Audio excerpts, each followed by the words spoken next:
Here's your story, खूनी दरवाजे का रहस्य, The Mystery of the Bloody Door, read out loud। पुराने हवेली की दीवारों पर खून की छींटें अब भी ताजा थीं। खामोशी में डूबी उस रात सिर्फ एक टूटी हुई खिड़की से आती हवा की सीटी और दीवार पर जलता बुझता दिया डर की कहानी सुना रहा था। दरवाजे के पास खड़ी थी रिया, एक साधारण सी लड़की जिसने पहली बार ये घर देखा था। उसके पीछे खड़ी थीं उसकी दो बहनें अनन्या और सिया और उसके ठीक सामने खड़ा था उसका छोटा भाई आरव, जो बार बार कह रहा था वो दरवाजा मत खोलो दीदी, वहाँ कुछ है, कुछ बहुत बुरा।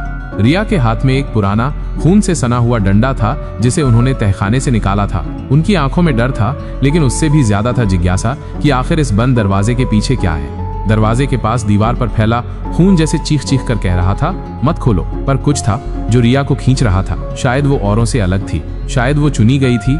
जब उसने दरवाजे का हैंडल पकड़ा तभी दिया तेजी से झिलमिलाने लगा। दीवार पर एक परछाई उभरी, 3 सिरों वाली एक महिला की परछाई जिसकी आंखें लहू से लाल थीं।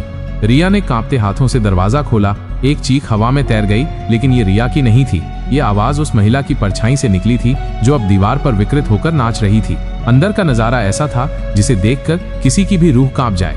कमरे के बीचों बीच एक पुरानी लकड़ी की मेज थी जिस पर जली हुई मोमबत्तियां और अजीबोगरीब आकृतियां बनी थीं।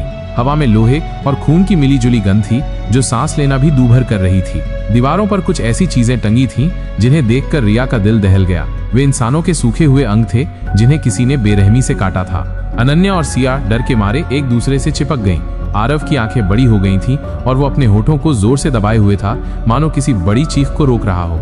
रिया की नजर मेज पर रखे एक पुराने बक्से पर पड़ी। बक्सा काले रंग का था और उस पर अजीब से निशान बने थे, जैसे वो किसी प्राचीन भाषा में लिखे गए हों। अचानक बक्से से हल्की नीली रोशनी निकलने लगी। रोशनी तेजी से बढ़ी और पूरे कमरे को अपनी चपेट में ले लिया। एक पल के लिए सब कुछ शांत हो गया, फिर कमरे में एक भयानक हंसी गूंजी। ये हंसी ऐसी थी जैसे किसी पागल इंसान की हो जो सदियों से बंद हो। रिया को लगा जैसे उसके कानों से खून निकल जाएगा। तभी रोशनी के बीच से एक आकृति उभरने लगी, एक डरावना चेहरा जिसकी आंखें काली गुफाओं जैसी थीं और मुंह से नुकीले दांत बाहर निकल रहे थे। तुम आ ही गई, चुनी हुई, आकृति ने फुसफुसाते हुए कहा। उसकी आवाज ऐसी थी जैसे जमीन के भीतर से कोई आवाज आ रही हो। मुझे पता था तुम आओगी, अब तुम जानोगी इस दरवाजे के पीछे का असली रहस्य और तुम्हारा अंजाम। रिया ने पीछे हटना चाहा, लेकिन उसके पैर जमीन पर जम से गए थे। उसे लगा जैसे कोई अदृश्य शक्ति उसे अपनी ओर खींच रही है। उसकी आंखों में डर और जिज्ञासा का अजीब मिश्रण था।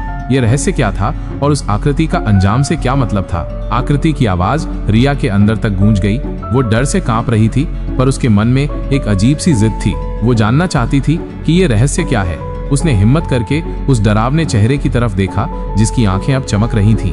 तुम कौन हो? रिया ने लगभग फुसफुसाते हुए पूछा। आकृति ने एक लंबी डरावनी हंसी हंसी। मैं इस घर की रक्षक हूँ और इसकी शाप भी।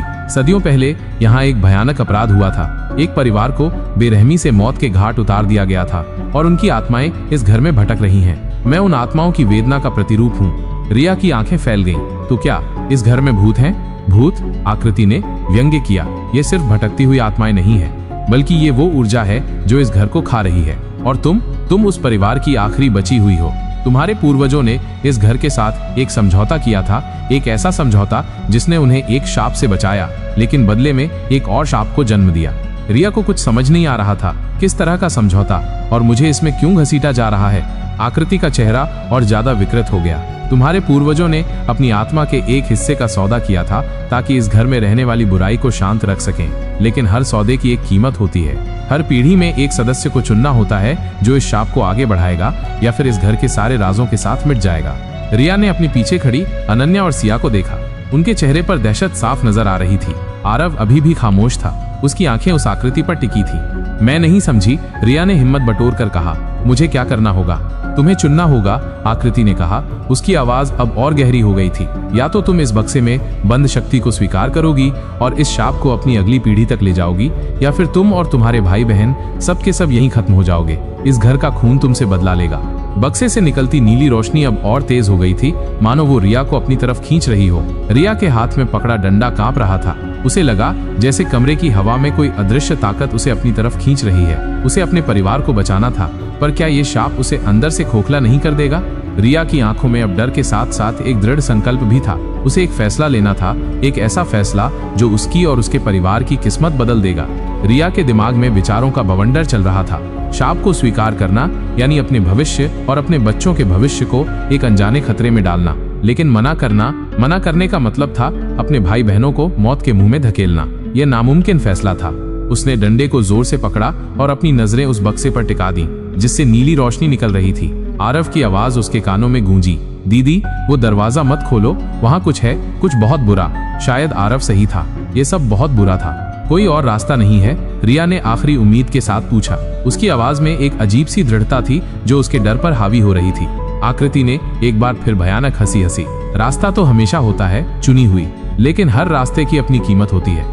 उसकी आंखें जो पहले काली गुफाएं थीं अब नीली रोशनी से चमक रही थीं, ठीक वैसे ही जैसे बक्से से निकल रही थी। ये शाप तुम्हारे पूर्वजों ने खुद पर लिया था ताकि वे अपनी सत्ता बनाए रख सकें। उन्होंने इस घर की ऊर्जा को अपने फायदे के लिए इस्तेमाल किया और अब ये ऊर्जा वापस अपनी कीमत वसूल रही है। सत्ता? रिया ने भ्रमित होकर पूछा। किस तरह की सत्ता? ये घर सिर्फ एक हवेली नहीं है रिया, आकृति ने फुसफुसाते हुए कहा। यह एक पोर्टल है, एक ऐसी जगह जहाँ दो दुनियाएं मिलती हैं। तुम्हारे पूर्वजों ने इस पोर्टल का इस्तेमाल करके धन, शक्ति और प्रभाव हासिल किया, लेकिन हर बार जब उन्होंने इसे खोला तो इस दुनिया में कुछ बुराई भी घुस आई और वही बुराई अब यहाँ फंसी हुई है, बदला लेने के लिए बेताब। अनन्या और सिया अब भी एक दूसरे से चिपकी हुई थीं, उनके चेहरे पर पीलापन छाया हुआ था। आरव जो अब तक शांत था अचानक अपनी जगह से हिला। उसकी आंखें आकृति पर टिकी थीं, लेकिन उनमें डर की जगह कुछ और था, एक अजीब सी चमक, जैसे वो कुछ समझने की कोशिश कर रहा हो। रिया ने बक्से की तरफ देखा। उसे लगा जैसे बक्सा उसे अपनी तरफ खींच रहा है, जैसे उसके अंदर से कोई आवाज उसे पुकार रही हो। वो जानती थी कि उसे कोई फैसला लेना ही होगा। क्या वो सचमुच अपने परिवार को बचाने के लिए इस भयानक शक्ति को स्वीकार कर लेगी या इस घर के सारे राजों को हमेशा के लिए दफन कर देगी?